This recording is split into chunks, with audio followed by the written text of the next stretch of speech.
Matt, you remember Triple G, don't you? No, Dawn the Comics when we've been on the quiz. Yeah, sounds familiar. He's the guy who wins every time. He literally, I'm not joking. He literally knows everything. Pete, what's my name? James.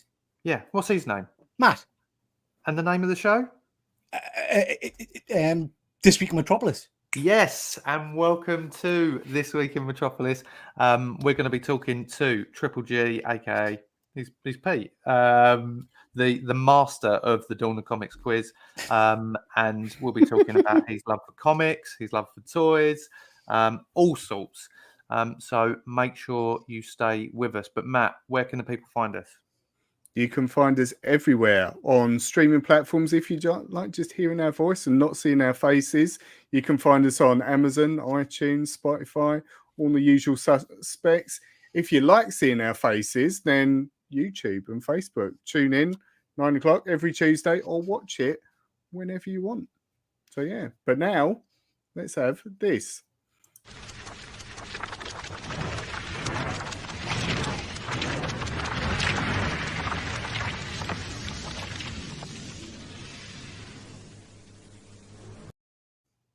I realise when I press that, there's not really any sort of music to that one, Pete, which I know I'm sure, like the millions of followers. I love the jingle. Ding, ding, ding, ding. I love it. We need to put the jingle on that thing, I think. Maybe. See how that works. Yeah. For anyone we'd use that one especially for you, Pete, because it's comic book themed. Very nice. I liked it. I appreciate that. Yeah. For anyone listening, it was basically the Marvel intro, but with Twim on it. Yeah. It wasn't just us shuffling paper for 15 seconds. We can do that though if anyone is interested. We're multi-talented. Anyway, welcome to This Week in Metropolis. If you are just joining us, I can already see there's some people who are watching. Peter's brought the crowds with him. Yeah. Definitely. Pete brings the love. So already we've got Chris from Off My Shelves. Pete is the GOAT. Is that what kids say these days? What does that mean? Yeah. Greatest of all time, rather than farmyard related. Well, that's better. Yeah. I wasn't sure for a second. Yeah. We've also got Connie. She's in the room. Hi, Connie. Hi, Connie. And we've also got Fuzzy Dunlop. Oh, hello, Fuzzy. And I think you should read this. No, read this in an accent, James. I think is what you should do. Evening. Eye up, Pete. Or is it A up? A up, Pete. Just wanted to show support. Cheers to Fuzzy Dunlop. If you are joining us, get your comments in to us and to Peter. We will love to answer your questions. And if you just want to say hello, come and say hello. But speaking of saying hello, Triple G. Hello, and thank you for taking the time out of your evening to come and spend an hour or so chatting rubbish with us. Well, it's not really rubbish because, in fact, it's all the things that the three of us absolutely love. Yeah. And the core substance of that, I would say, is superheroes. With a lot of the comics and things like that I've seen you review, and even going back to the quiz that we've alluded to earlier, is kind of all focused around that sort of stuff. So for those that are watching the show that aren't familiar with you and your channel, tell us a little bit about your background on that.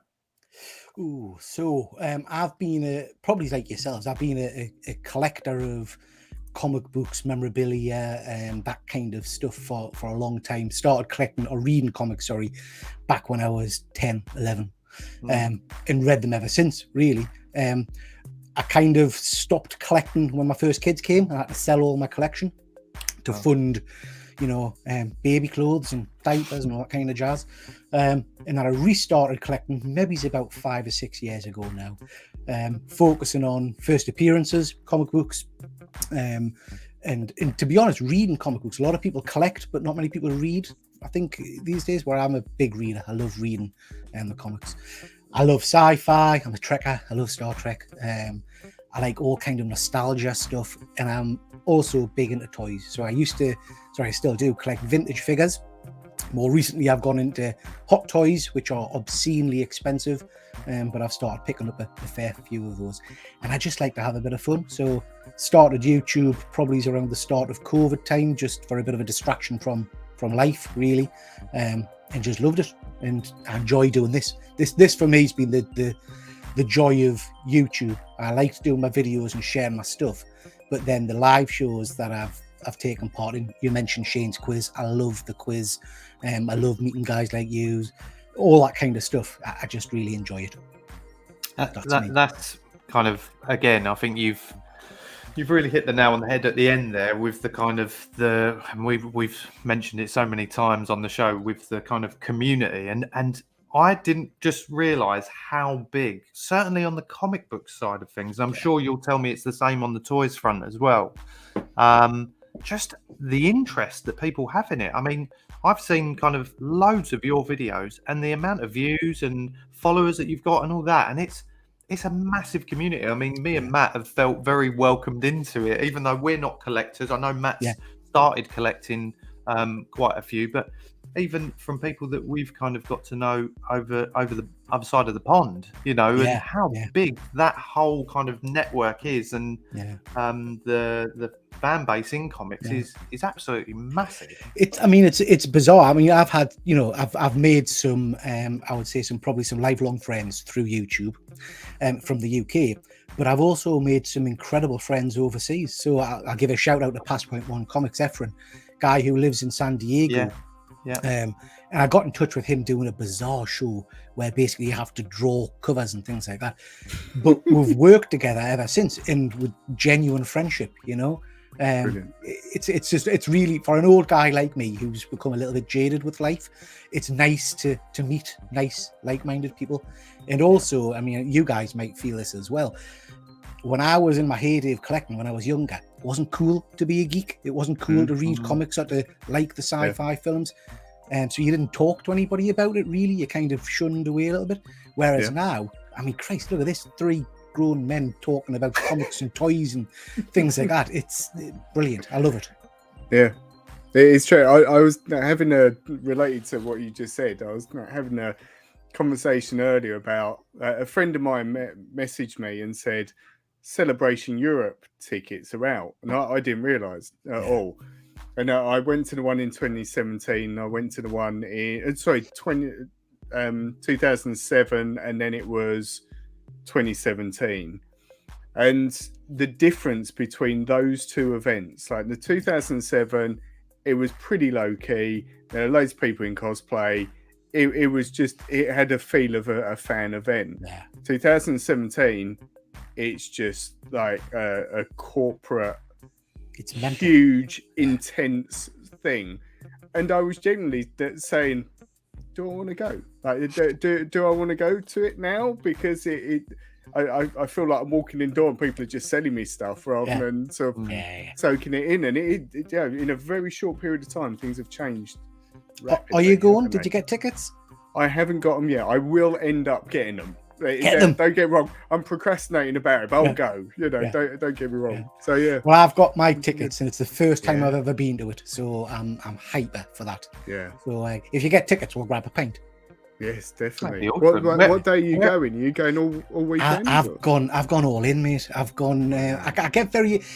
One of the things you'll find out about me is I get overexcited very quickly and just do impulse stuff. So I got the 4-day pass, knowing full well I couldn't go for the full 4 days. So I'll go Thursday, Friday, Saturday, Sunday, and then come home Sunday night. But what I would say is the hotel prices are mental at the moment, through the roof. Yeah. But yeah, I'll be there Thursday. Is it being held? It's at XL in London. Ah, right. Okay. Nice. Which is where I think all the others were there as well, from what I remember. Yeah. But it's a great time. I'll probably just go one day. And the first time I went for I think 2 or 3 days in a row.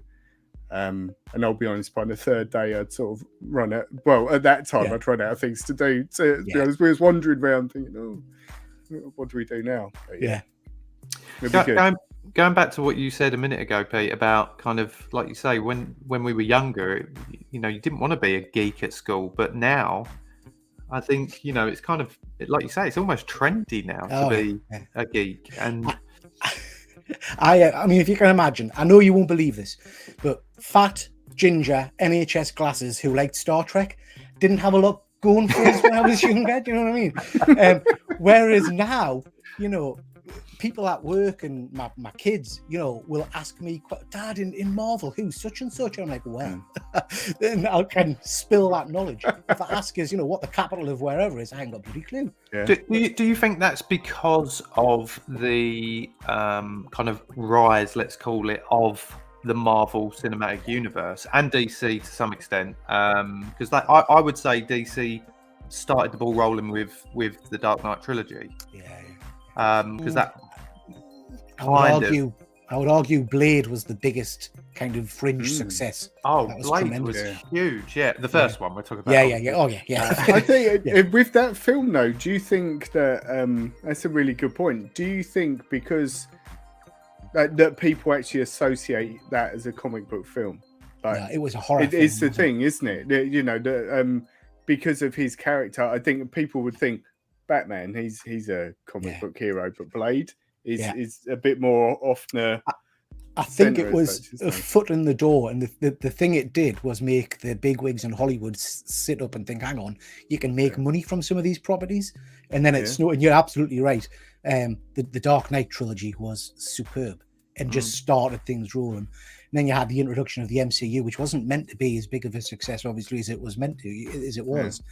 And that, I think you're right. I think that kind of put comic book characters into people's everyday view instead of it being the fringe thing. And it's just grown and grown and grown to the point now where it's, I can't imagine going to the cinema and not having posters for superhero films, Yeah. And as Phil has joined us, he's also, evening Phil, thanks for joining us. Don't forget Elektra movie, classic. Absolutely. It got 3 Oscars, I think, Elektra, didn't it?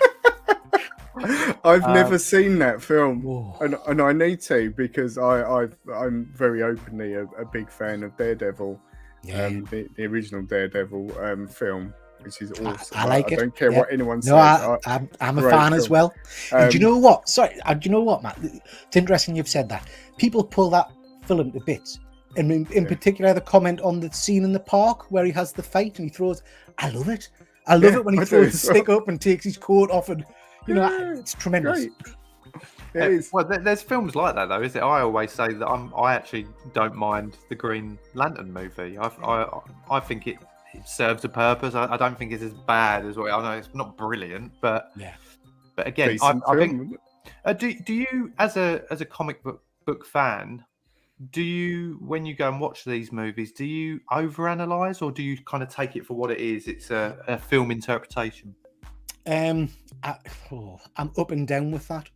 I like to go and try my very best to switch off from the source material and just enjoy what's there. But sometimes there are things that are just too glaring for us to accept. And I mean, we might mention it later on. Like, for example, the character of Thor is not Thor in my mind, because that's just not what I see on screen.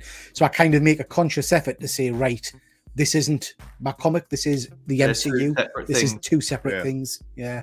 But there are times when they do take, big liberties, and you think, oh, come on, if you'd stuck with the source material, it would have been far superior, or just do something new. Again, another example, using Thor as an example, the introduction of Stormbreaker. Well, that's Beta Ray Bill's hammer, and it's a massive mythology around it. But they've kind of ruined that a little bit now, because I don't know how they get back from it. They almost cut a corner with that. Yeah, why use the name? Why not just give them a different hammer instead of, But I try to switch off, try to separate the two. Yeah, I think there's certain ones. Sorry, Matt. I was just going to say. No, I was just going to draw attention to the comments. So carry on. Go on. Tell us what's coming in. Well, the Fuzzy Dunlop, the Fantastic Four films get unnecessary hate. Absolutely. Couldn't agree more. I love those 2 films. I think are brilliant. I've not seen the remake, because there was one relatively recently, wasn't there? Which I never watched. It's all right. Yeah, but again, another film. 2, great. Yeah, the first 2 are superb. And again, another film that gets absolutely slaughtered is the New Mutants. I don't know if you saw that. No. So it was kind of the last of the Fox X-Men movies, and it got stuck in production hell for years and years. But it's a really good story. It's about, the brand new team of mutants stuck in an asylum, basically. It's quite scary at points, but it got pulled to bits. But I think it's good. Yeah. Interesting. We have got a couple of other people who've just joined us as well. This one is Martin, Sonic Comics. Hello, Martin. Thanks for joining us. And Steve from SCW. Evening to him and everyone. Hope everyone's doing well. Hi, Steve. What has Chris got to say? I don't know about you, but Chris comes out with absolute gems. I think geek comic culture owes a lot to Potter and Lord of the Rings after those geek culture exploded, which encompassed comics massively. You wouldn't have MCU without Lord of the Rings trilogy. It's a really good point, because if you think Harry Potter was, late 90s, wasn't it? And if not a little bit earlier. And it was that one of those first times where adults were happy to be sitting on a train. I remember commuting at that time into London, and you'd see Harry Potter books everywhere. Yeah, and there no worries whatsoever. Whereas previously people thought, "Well, it's a kids' book. Why are you reading?" Yeah.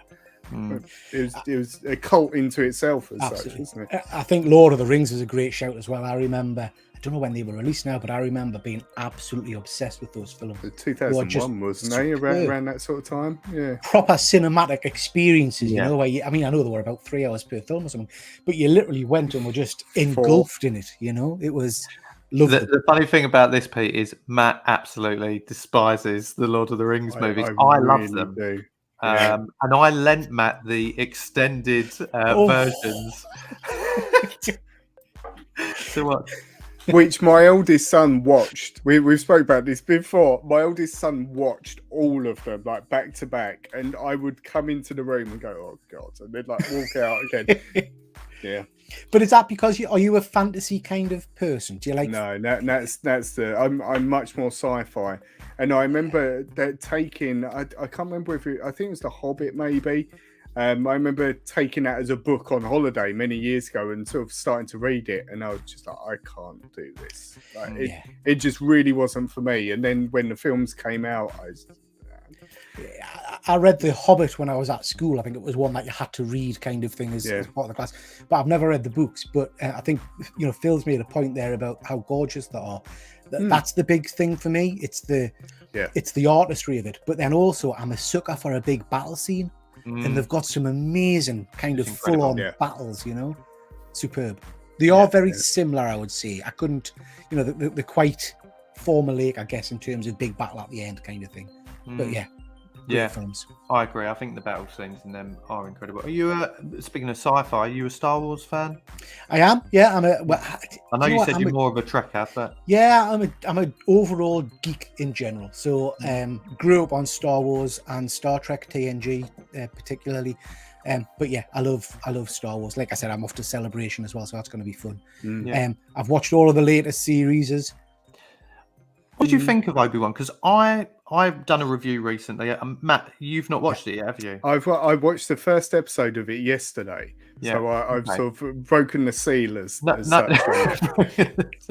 No spoilers for you, Matt. But for me, I thoroughly enjoyed it. I thought it was one of the better ones. And I don't know, for me, it was kind of bringing Darth Vader more into a modern take on it. I thought he was very dark. I've said this to Mark, how dark and evil he was in it, and ruthless was kind of that for me. I was quite shocked to see that in a Star Wars production. So I loved Mandalorian. Yeah. Hated Book of Boba Fett. It bored the pants off us. And until the Mandalorian came into it. Yeah, absolutely. Yeah, one episode was great. The bit with the mopeds, that was it for me. The multicolored mopeds. Yeah. Mopeds. I didn't get past the first episode. I watched. There are mods in it, Matt. There are mods, literally mods in it. Day glow mopeds now. Kenobi. There are some silly bits, some silly. Issues, but that's Star Wars, But what I would say is some of it's superb. The last episode, I'm going to be honest, I'm a modern man. I cried my little eyes out watching some of the last bits on the last episode. Wow. And for me, I know people have a lot of attachment to the original trilogy and all the rest of it. The best Vader scene ever for me was, what do you call it? Is it Rogue One? The last movie where he enters at the end and he just kind of walks down the corridor and he kills everything. That's Vader for me. Yeah. And in Kenobi, I think at points had that element of him.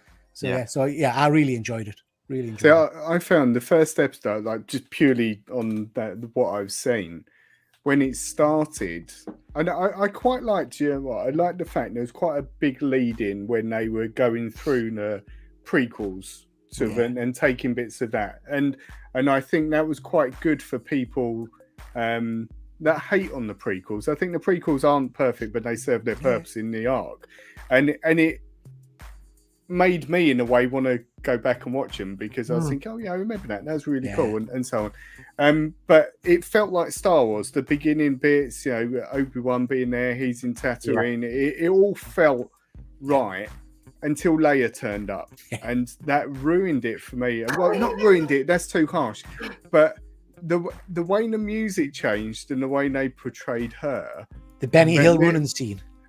Sorry? The Benny Hill running scene when she was running around the woods and they were chasing her. Exactly that. I was watching it with my eldest, and we said, I'm waiting for her to break into song. Like, it was that sort of, it was almost like a scene from Annie, that she was going to suddenly, you know, declare, you know, this song. It just didn't sit right, and it sort of, for me, it cheapened Leia a bit, because Leia's, you know, a strong, independent woman, and it was a bit like, I think you're absolutely right, Matt. And like I say, I overall loved the series, but there are some glaring bits that I think they could have cut out, and there are some for me, some silly bits where things don't make sense. I mean, I'm not going to spoil it because you haven't seen it, but there's just stuff that doesn't gel. But then it's saved by some of the tremendous bits, and there are really awesome, fantastic bits. I've heard a lot of people say that it was originally planned as a movie, and I think it would have worked better as a movie, because you could have trimmed some of that. You know, because I think I'm right in saying what happened was when they had success with the last three films, they were planning Han Solo, Boba Fett, and Obi-Wan as prequel sort of films, and then the Han Solo one went a bit awry, didn't it? And no one really liked it. I loved it. I've watched that in passing. I didn't quite commit to sort of seeing it. It was on. I kept dipping in and out, but it was okay. I mean, it weren't bad. So yeah, I think then they thought, well, we've got Disney Plus now. We can just stick them, you know, on there, isn't it? Matt, something you've always said to me is that you feel that they always go back to the same places. They don't try and create enough new stuff, and that's one of the reasons I remember you saying to me why you love The Mandalorian so much, because they did create some fresh ideas. Yeah, it was in the Star Wars universe. Yeah, but it was a new glance at it. You was exploring something different, and even the Book of Boba Fett, when that started, it was almost like a tick box for fans. Oh, there's Boba Fett. Oh, look, he's just fallen into a Sarlacc. Oh, look, we're seeing him get out. We've never seen that before. You're like, well, come on. Like, that was 30, no, not even 30 years, 40 years ago. That when that happened. What else is there? You know, and the characters that the Mandalorian had, like having Grogu and like the different Siths and stuff like that, is brilliant. Yeah. They just again, I absolutely agree with you, and I'll be stoned for saying it, but I'm bored of Skywalkers. Give us something different. Definitely.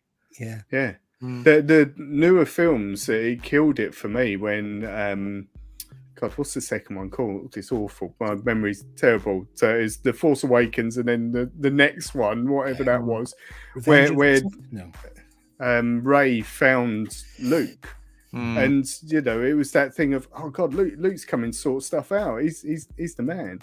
And no, he's just some whiny idiot. And he was like, come on, this isn't Luke. And it was that I felt a bit like that in Obi-Wan, actually. That, you know, Centaur Garner saying to him, look, I've lost my daughter, you need help me. He's like, oh, I don't know, you know. I'm looking after the boy. Oh, come on. You know, and he's meant to kick ass, isn't he? But yeah. And interestingly, you get that on the last episode, I think. That's that turning point. But you have to wait until the last episode, I have to say. Have to invest 6 hours before you get the good stuff. Well, I've seen there's been a lot of comments while we're talking about this, with people comparing other series that are on at the moment. And I'm sure I've seen you post things about this as well. Stranger Things, which You're so pleased that I brought this up. I'm pretty supportive. I still haven't watched it, Pete. Or any of it. He hasn't watched any of it, no. But that's not because I don't want to. It's purely because there's just been so many other things.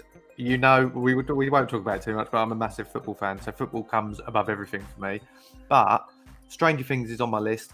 It was only 2 weeks ago that I was in a conundrum of whether to start watching The Boys, which again I put on the back burner, or Stranger Things. I went with The Boys, and I absolutely love it. I've just finished season 2. We can come back around to that because I know you've done reviews of that. Oh God, I love it. The opposite is that Matt has. I'm assuming, Matt, you're up to date on Stranger Things. I've watched a lot. I've completely. I'm happy for you guys to talk about this. I don't mind. So I'm actually doing a review show tomorrow night, a live review show for the full season. What I would say is both of the shows you've just mentioned, The Boys and Stranger Things, the last seasons of both of those shows have been phenomenal and put anything on Disney Plus to shame. In fact, it's embarrassing. Disney's got all this money, millions and billions and whatever, and Stranger Things and The Boys are walking all over them. This season of Stranger Things, again, cry like a baby. You know, it was phenomenal. There wasn't a filler episode in it. Yeah, the episode which was what 3 or 4 with Max, like the whole thing with Max, that nearly got me. And the last episode, because the last episode, James, was 2.5 hours long. I read the times for each episode. But my wife was in here and we were watching it in the other room, and at one point she came in and went, "Are you all right? I can hear shouting." And it was literally because we were like, no, like, you can't do that, because we were so into it. It was like I find with Stranger Things, the relationship and the fondness I have for those characters now. Absolutely. And you've seen them grow up, and you've seen them develop different relationships, and you've seen them become themselves. And there's so much attachment to that. And when you then see certain things are happening and whatever, it just it just gets you, really.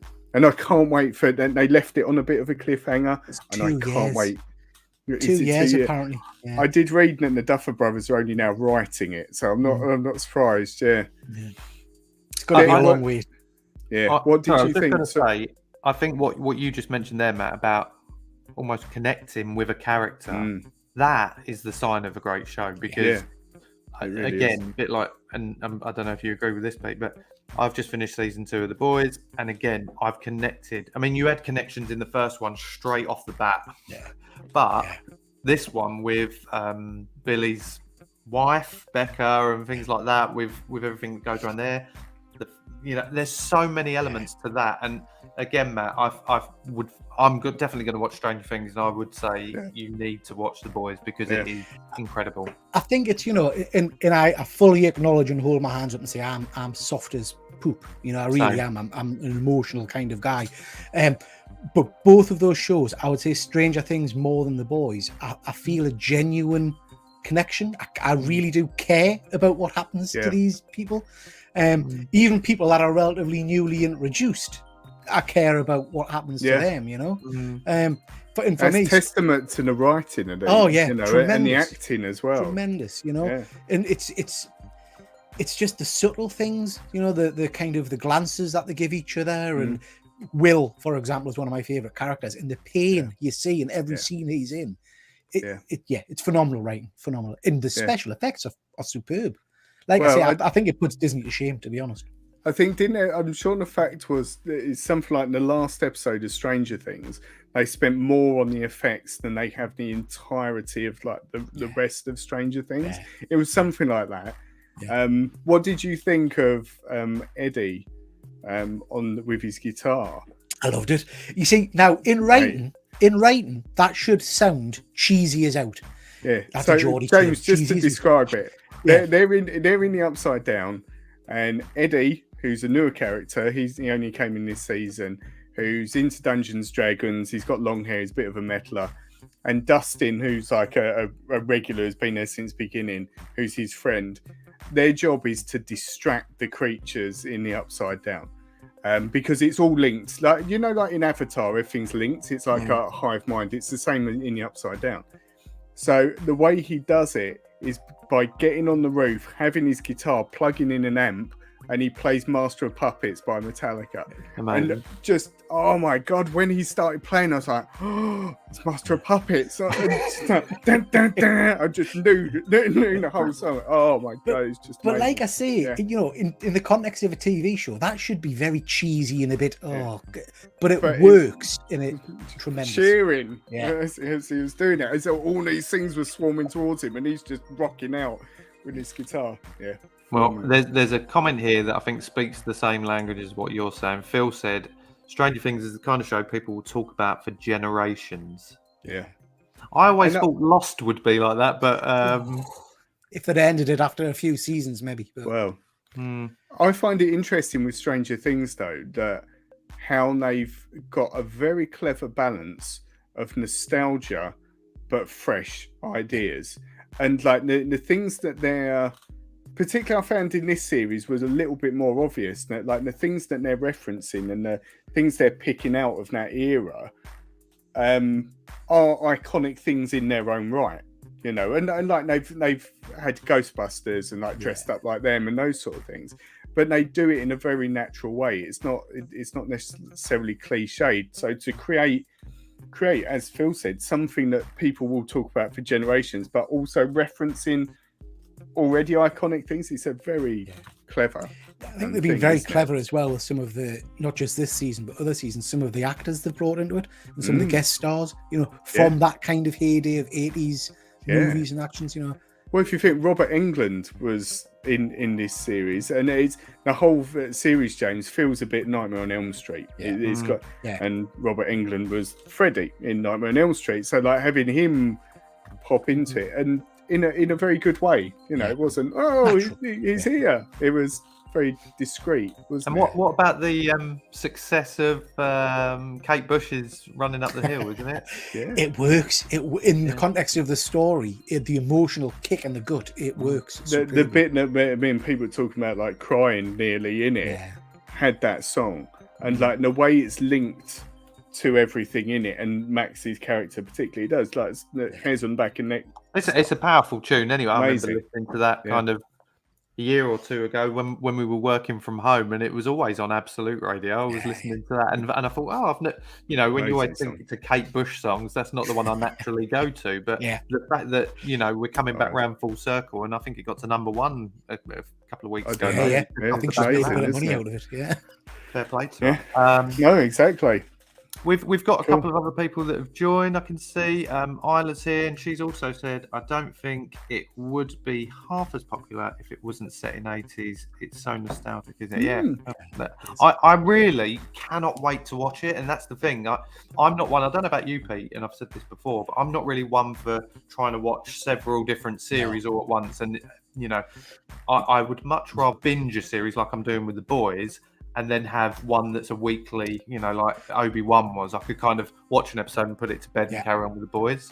So that's why I made a commitment to one. And at least I'll be able to do that with Stranger Things, I think, as well. That's exactly what I do as well, because I can't, a bit like, this is why I collect trade paperbacks instead of comics now. I can't be chewed with waiting a week or a month between stories. I forget. So, for example, we didn't watch Game of Thrones until it is finished, and then we binged the entire thing over the space of a couple of months or whatever it was, and loved it, even the last season. So I much prefer to binge watch a series. Yeah, I'm the same. Me and Matt both. Matt, you haven't watched Game of Thrones, have you? I hated it, so no, I didn't. But it's Lord of the Rings. It is like Lord of the Rings, Game of Thrones. Oh, no, it's just not my thing. I've said before, I watched the first episode Game of Thrones, and like there was beheadings, there was incest, like they killed a child because he saw the incest. I was like, what is this? And this is an entertainment. Entertainment. That's what that is. No, I just...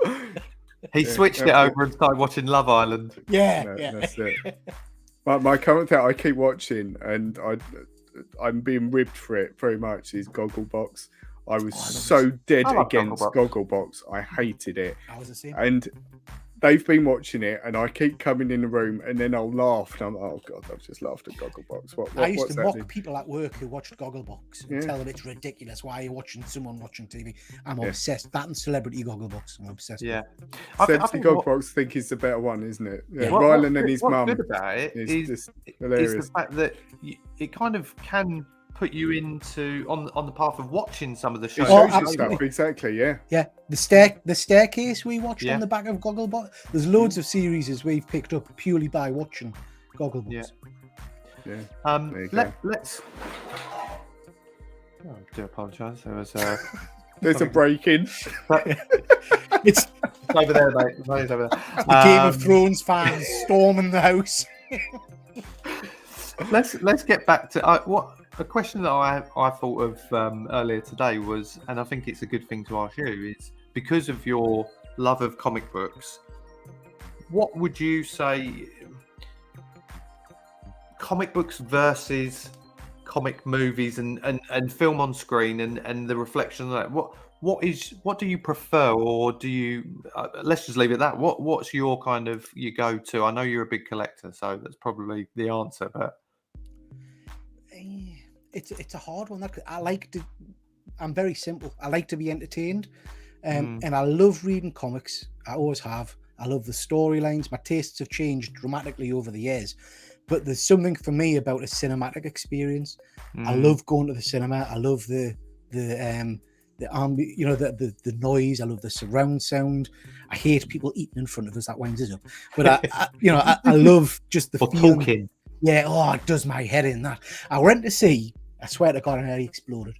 I went to see Star Trek Generations. Don't know if any of you have seen that. That's the first ever meeting between Captain Kirk and Picard. And I sat down, and at the time, that was like the geekiest film. It was like Nirvana, it was amazing. And I sat down, and the kid in front of us said, "Who's he?" to Captain Kirk. And I thought, I'll kick you and get out. Yeah, it was, so that stresses us out. But no, I think I couldn't pick one over the other. I love a good read, but I love the cinema as well.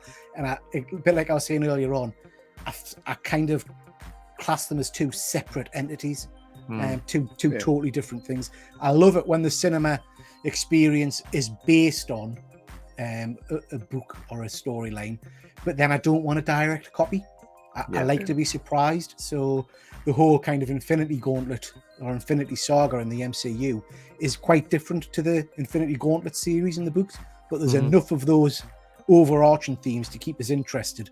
And the fact is, seeing stuff on the big screen, things that I've only seen on a panel or seen on a page, is amazing. I mean, spoilers. I'm assuming everybody's seen Endgame. Everybody on the planet has seen Endgame. I've waited my entire nerdy life to see Captain America hold Mjolnir, or to shout "Avengers Assemble." I mean, that was almost a religious experience in the cinema when he said that. And again, I don't know what you guys are like. We're all English, so we don't get the American experience in the cinema. But going to see Endgame and actually seeing the crowd just explode. Yeah. And these aren't comic nerds. Do you know what I mean? These are cinema nerds. But those bits still had the impact. And it was phenomenal. I loved it. I loved seeing them. Sorry, go on, Matt. No, you could talk about linked but slightly different. Well, I was just going to say I love seeing all them clips that you saw. There was YouTube clips and on Twitter and so forth from the cinemas when that was released. But it was the same in the Multiverse of Madness when he saw the panel and Professor Xavier came out and the music hit in. The X-Men animated music. Yeah, I just think that's the experience that you want when you're going to the cinema. The biggest or the nearest I've had recently to the Endgame was, again, spoilers, was the latest Spider-Man when Tobey Maguire and Andrew Garfield showed up. Again, there was audible kind of noises and cheers in the cinema. I shouted and told them to be quiet, obviously. Do you know what I mean? Yeah. No, what I was going to mention about Endgame is something that I read today and I wasn't aware of. I maybe aren't in the right circles, but there's been like a fan thing that Ant-Man could have killed Thanos. I don't know if you've heard about this. Thanos is called, or whatever. And there was some promo video that what do you call it? Who's Ant-Man? I can't think what it's. Oh, the actor. The actor. Paul Rudd. Paul Rudd.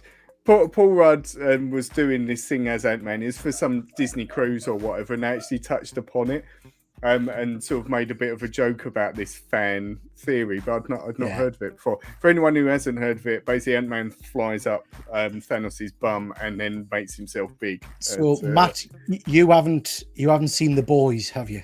No. Just said. It's referenced in the latest season of The Boys, episode 1. Is it? Yeah, it's it's a bit rough. Doesn't go in via the bum, but it goes in another hole. I've heard about this. And going back to The Boys, actually, that's something. Going back to what I was referencing earlier, I did feel, because everyone who I know has watched it said to me, season 2 isn't as good as season 1, and season 3 gets back to season 1, and that was what I meant by that kind of connection with characters. I felt season 2 did have more of an emotional pull on it than season 1 was kind of fun and kind of, nonsense, and I think that's where it goes back a little bit on season 3. But anyway, I digress. So what would you say, I mean, with while we're talking about the movie stuff, you mentioned Thor being your favorite character, comic book character. Are you excited for Love and Thunder? I'm terrified. So I am, as I've said, I'm a huge Thor fan. I love the mythology around Thor. That first movie with Kenneth Branagh, who directed it, it had the Shakespearean feel to it, the grand feel to it. I loved that. That for me was what I expected from a Thor movie. And then with each kind of film, we're getting sillier and sillier and sillier. Ragnarok, first time I saw Ragnarok, I couldn't stand it because it wasn't Thor. That's when I had to switch in my brain and say, no, just go and enjoy it for an MCU movie. And I like it now. I love the end scene where that music again kicks in and he's jumping onto the Rainbow Bridge and all the rest of it. The trailers for this next Thor just turned my stomach, because I don't know if you guys are familiar with the source material of Gore the God Butcher, Christian Bale's character. I know who the character is, and I know there's a lot that's kind of so I've read a few things. That's not a happy chap. That's not a cheerful story, and it shouldn't be. And then Jane, you'll have seen her in the Thor costume. There's a lot linked to that as well, which isn't a happy story. So it should be dramatic. It should be, threatening and all the rest of it. And then the trailers just haven't shown us that. The last one where he jumps and does the splits with the two things hitting between his legs, I just thought, oh no. It's slapstick. Do you think though that hopefully because there's been a few films recently, that certainly ones that you and I have seen, Matt, where the trailers actually pointed you in a different direction to what the film actually was. I was going to say that Disney's quite good at that, aren't they? So you're breaking my heart. So that's what I was hoping for. And then all of the recent reviews from the press screenings are coming out and saying things like ridiculous fun, jovial laughs all the way through and stuff like that. And you know what? I'll enjoy it for what it is. I just hope it's got some good action and some good pathos and some good, drama to it, and it's not just slapstick. I love Taika Waititi, the guy who's directed it. I love his stuff and What We Do in the Shadows, all that kind of jazz. I just don't know that it's the right fit for me for Thor. Yeah, we'll see. Well, I'm sure you'll be doing a review of that after you've seen next it Monday. Next Monday. I'm sure I'll get my couple of paragraphs out of my review once I see it on Saturday. So I look forward to seeing yours. As we're talking about, join one on Monday. Join one, both of you, if you want. We will. Question mark? Is he joined us again? Is he? No, he's not. But shall we bring him into the party as we're talking about films? Why not? Question mark. Hello, gents. Thank you for having me back on again. With the recent rumour that Taron Egerton is possibly going to be playing Wolverine. Firstly, do you think that is a good choice? And if not, who do you think should play the next version of Wolverine? Cheers. Question mark. Can I just say, I need to sort that jingle out because it plays faster than the first time than it does the second time. And I noticed that last week, and it really annoyed me last week. I forgot about it. Yeah, that's fine. We'll forget. Good question. I had read a couple of these rumours actually during the week. Was you aware of this, Pete? I saw it today, I think, or yesterday. Can't remember. Yeah. There's been some initial discussions, or he said in an interview he'd spoken to Marvel about it. I like him as an actor. I think he's a great actor. Is this the guy who played Elton John? Yeah. And was in all the Kingsman films. Yeah. If you've ever seen the Kingsman films, which is brilliant.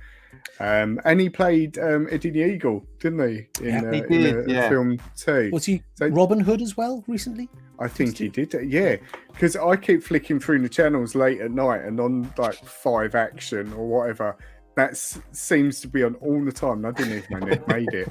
To be honest, but yeah. What are your thoughts, Pete?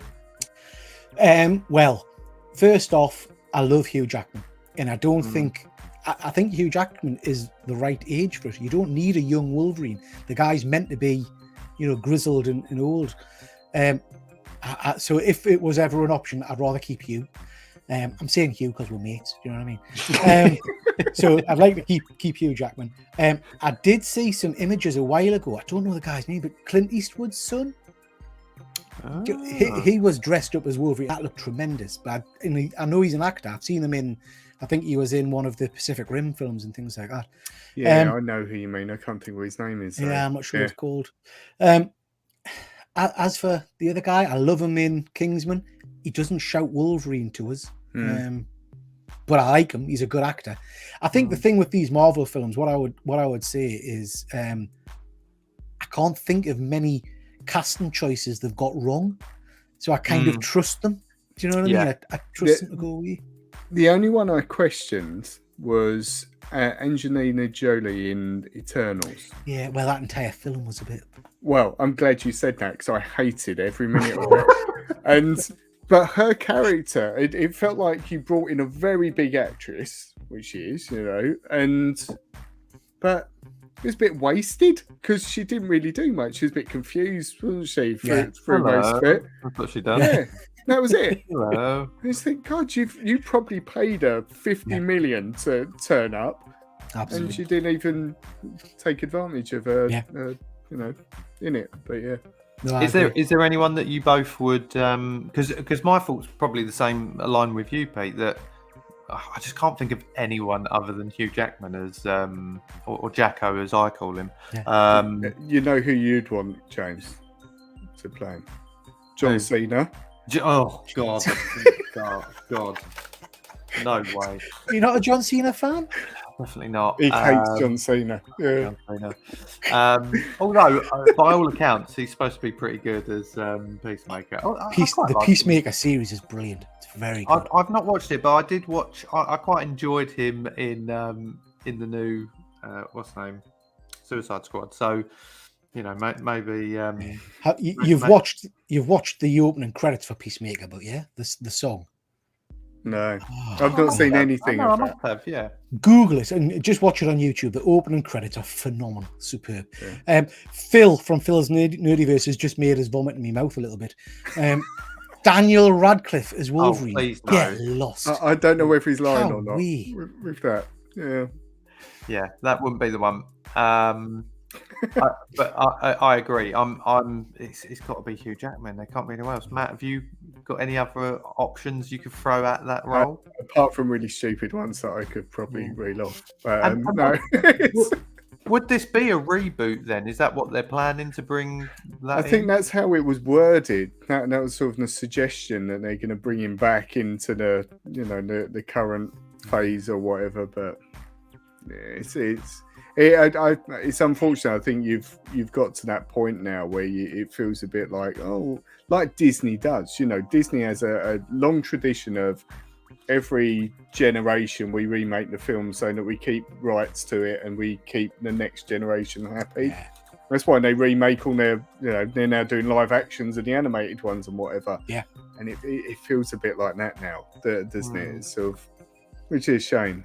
Really. And yet, you'll know more than we do, Pete, that there are so many more characters in the Marvel universe that they could bring into it. Absolutely. I mean, I was talking to some friends about this a while ago. The X-Men in general is such a massive stable of characters, and we've seen the same ones in numerous films. So I would like to see some of the more fringe characters. That's exactly, I think, what they're doing now with the Avengers side of things. So those big name actors, your Chris Evans and Helms and all that, are getting too expensive, really. They're not making as much money. So that's why they're introducing all of these kind of second tier characters, the legacy characters, we'll call them, to take over from them, at some point, which makes perfect business sense, really. It does. Interesting. They'll all come back for Secret Wars, but that's my prediction. You'll get all of these actors, Hugh Jackman, everybody back for Secret Wars in a big battle royale. Interesting. Well, that'd be something to look forward to. Hopefully they get it tied down soon, because some of them aren't getting any younger. So that's the only thing. But we kind of answered you, Mark. So thanks for the question. It is something to keep an eye on, and I'm sure we'll all be talking about it as and when news breaks that something is happening. But Matt, there's an area of Pete's expertise, let's say, and his love that you really want to focus on, and that is his toys. His collection of toys. Specifically as well, and you posted about it on Instagram, which is when I first saw it. And it was very much a blast from the past of my childhood, which is Centurions. You posted about, and Centurions were. I loved the cartoon. I don't know if you remember the cartoon at all, James. Yeah. And I absolutely loved it. Huh? It does ring a bell. Yeah, tremendous. They were sort of like a team. There were three of them, and they were a team that fought this regular baddie every sort of episode, whatever. A bit like, I guess, sort of a bit like Thunderbirds almost, in terms of like they're a group to battle evil and whatever. But they had sort of these suits with like little holes in them, and they clipped stuff in, which you can see on the toy. And I remember those toys. I never had those toys, and so watching your video, I'm glad you said they were really expensive toys when they came out, like the first time round, which is why I never had them. And I remember seeing them once. I remember being in Asda in Beckton and seeing them there, and sort of going, "Oh, Mum, can I have those?" Like, no, you're not having that. However much it was, never had them. To then see that you'd got them, was like, "Oh my God, this is incredible." Yeah. So that's the thing about growing up a little bit, isn't it? Because you're right. I think from memory, I had this guy. I had Ace McLeod when I was younger. But that was probably like the Christmas present, because they were very expensive figures. And I mean, actually, the well-built, sturdy figures, they're beautiful figures, aren't they? But, when you get older, and it's the whole nostalgia thing again, and you've got a little bit more money to play with, I guess, you can go back and pick up things. So I've got all three of them. And then I've got the main bad guy, Doc Claw or something. I can't remember what he's called. But I've basically gone back now. This is how my toy collection started, really. I went back and started buying my favourite character, or the first character I remember having from those key toy lines, and then it's kind of grown from then. So I'll test you, Matt, see if you recognise some of these guys. You know who he Brave is? Star. Yeah. I loved Brave Star. I used to watch that.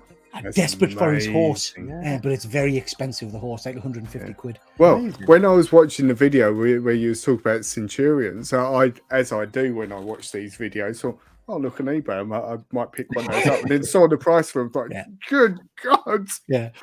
These guys are nice. I like these as well.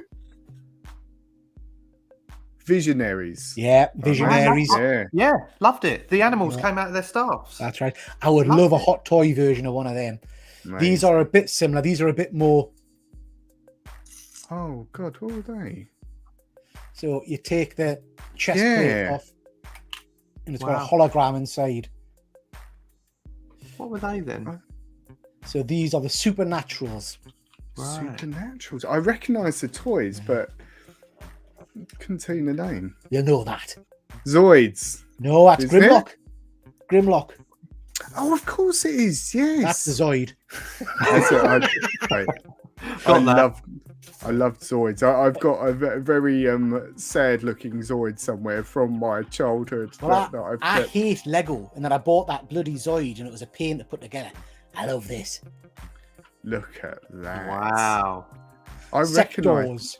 That's it. Glove puppets, basically. It's amazing. Incredible. See, this is why I wanted to talk about this stuff. I'd completely forgot about those. And of course, my absolute favourites are these guys. So this is, you know them ones? This is from a line called Mask. Yeah. Yep, so all the vehicles come to bits, basically. I love Mask as well. And not that long ago, well, probably is now, probably about 8 years ago or something, I did start buying Mask stuff. And then sort of it was around the time where I stopped collecting toys, but basically, so I drifted off. But that was always a line, again, that I had a few bits of Mask stuff. I had, can't remember, it was like a purple Mazda sports car. Yeah. With the wings that came out and the green motorbike and things like that. But yeah, there were so many cool things, but I never got them when I was younger. But I love those toys. So when I moved off vintage toys, I went into adult toys, and that's these guys. So these are hot toys. They're beautifully made. So this is die-cast metal. Yeah. Exceptionally expensive, and I've kind of just recently getting into all of these guys. Beautifully articulated, but these are pricey figures. These ones. But they're lovely, you know, and they come with all kinds of different clip-ons. So this is the end game Iron Man. I haven't got him lit up at the moment, but you see he's got the nano gauntlet on there and all the rest of it. Amazing. So yeah, nice figures.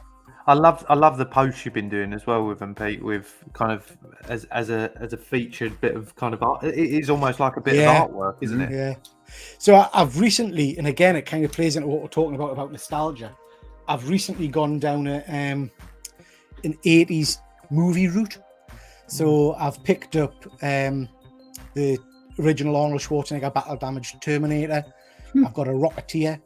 Love the Rocketeer. I loved Rocketeer. Yeah, what a love film. the Rocketeer. I've never seen that. That's on the list. Tremendous. Rocketeer. So watch that. Film. Yeah. I remember that from. I've got an Alien. Just bought that. I've got a Predator on the way. What else have I got from the 80s? A few others. But Just for the listeners that haven't seen any of your videos, I love watching. I mean, most of the ones I've seen have been when you've had comics arrive. I love almost the surprise when you open your boxes, and I loved your kind of box openings, because you pick them out and you go, oh, I can't remember all of that, and it just makes me laugh. And some of them you go, I think I've already got this, and I just love how kind of it doesn't feel that there's a natural kind of realistic element to it, because you're just literally unboxing and seeing what's in there. There's no kind of knowledge. No, that's I love that. It's all absolutely real, which is quite tragic. I can totally relate with parcels arriving and thinking, what's this? Yeah. Particularly if you've waited a long while for it, you think, what for ordered? I haven't. Because what I tend to do as well is, because I kind of let things build up a little bit and do a lot of filming in one day if I've got a spare day. So I'll be opening packages from a month or so ago, you know. There was one I did recently, and it's a stunning cover. It's a signed comic of a series called Injustice, He-Man versus Superman. And I literally have no recollection at all of ever buying that comic.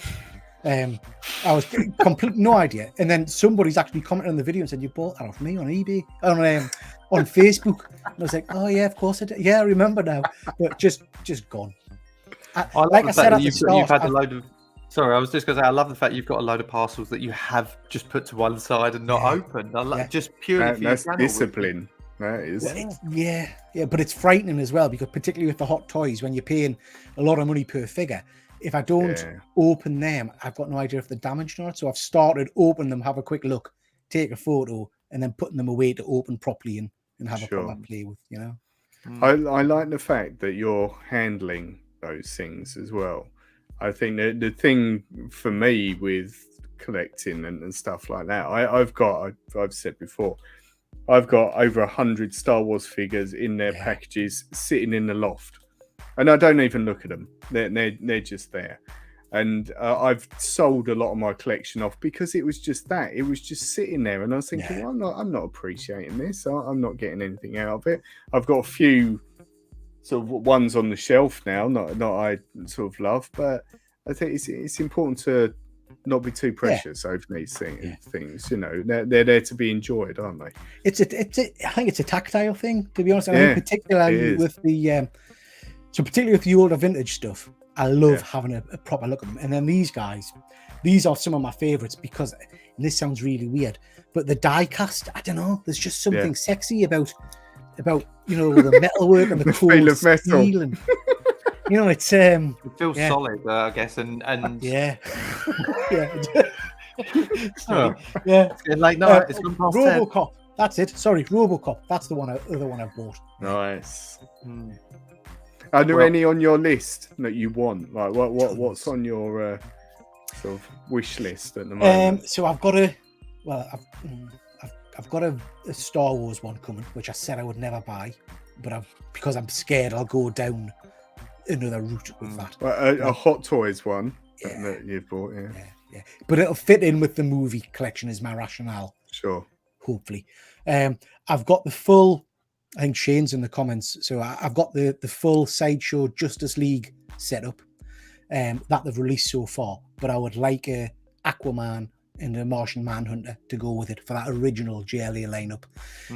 Mutant characters are really hard to get, so with Hot Toys they go for movie properties, so you'll get ones like this which are movie accurate, but I quite like the comic versions as well. So I've got a kind of an animated series, Cyclops and Wolverine and Gambit, but I would like some additional mutants to go with that. And I've just pre-ordered, and I shouldn't have, 1/6 scale He-Man from Masters of the Universe, which is stunning.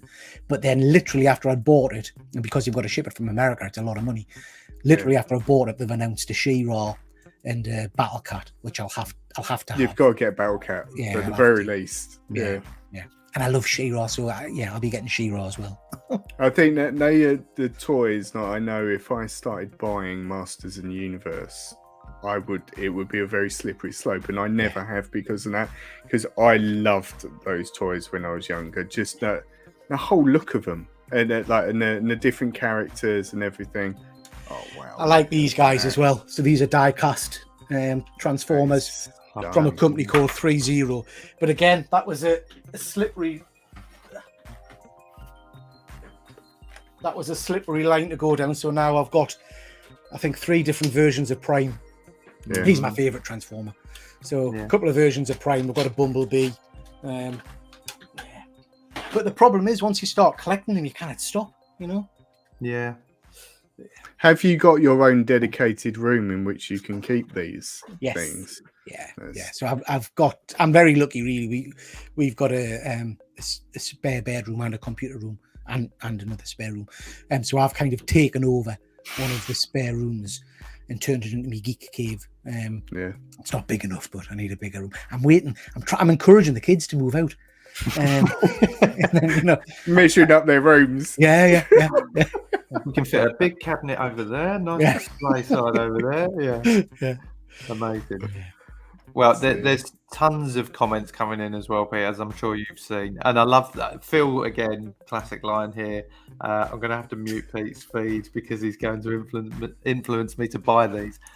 And that's the thing. You're right. I think once you get one, and I'm sure it's the same with comics, and I'm sure all of them sort of things, because they are collectibles and they're things that you'll get. Maybe one day you'll sell them again like you did before, but you'll come back round. And I think, like you said, now we're all at an age where there is that little bit of money and expense that you can put towards an interest or a hobby like this. So I think it's and I think for me, all of my collection is probably because I'm getting old and it's nostalgia based. It's stuff I either remember having or I remember wanting, or like Prime, for example. My favorite characters are now a bit like the movies we're talking about. Now, instead of it being, I've got an original Prime, which is, it's not a good toy. It's an original Knight, but it's not a good toy. Whereas with these things, they feel meaty, they look nice, they're just nice to look at and have, you know. So it's very much a nostalgia kind of linking in thing for me. Well, yeah, Pete, it's been a pleasure to have you on the show. And for those that don't follow your channel, that are watching, I'm pretty sure everyone I can see on here that I know definitely do. But for any listeners or for any people that watch the show afterwards, where can people find you? Yeah, so I'm on Instagram and I'm on YouTube at Triple G Comics. And I would highly recommend, I'm sure Matt would agree, go and follow Pete, go and subscribe to his channel. His content is up there with some of the best that I've certainly seen, and you know it's wonderful to have you on our show tonight. So thank you for joining us. We would love to have you on again, because I know for a fact there's tons more stuff we could talk about. But it is now live 10:05 at night. So until next time, Pete, thank you again. Matt, where can I've already asked you this, but where can the people find us? Well, I just want to say just what I meant to mention in the comments. Fuzzy Dunlop, they've subbed and they put that in the comments, so thank you very much. Please, if you like what we do subscribe and check us out on a regular basis.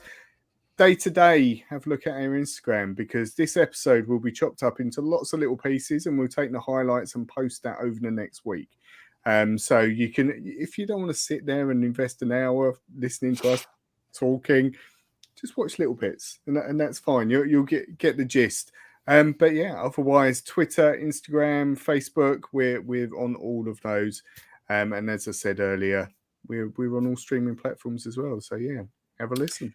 Thank you very much for inviting us, guys. I just wanted to say I love your show. I do watch it regularly. You're doing a fantastic job. Yeah, I love just the chat element of it. It's superb. So thank you very much. Thanks, Pete. I'm sure we will see you soon on a particular quiz that you're very good at. So, and hope to have you on again. But for now, thanks for joining, and we'll see you soon. I hope you enjoyed that episode as much as we did. Don't forget to like and subscribe so that you don't miss any of our future episodes. Yeah, and you can also follow us on all social media. So you can find us on Instagram, Facebook, Twitter, and TikTok.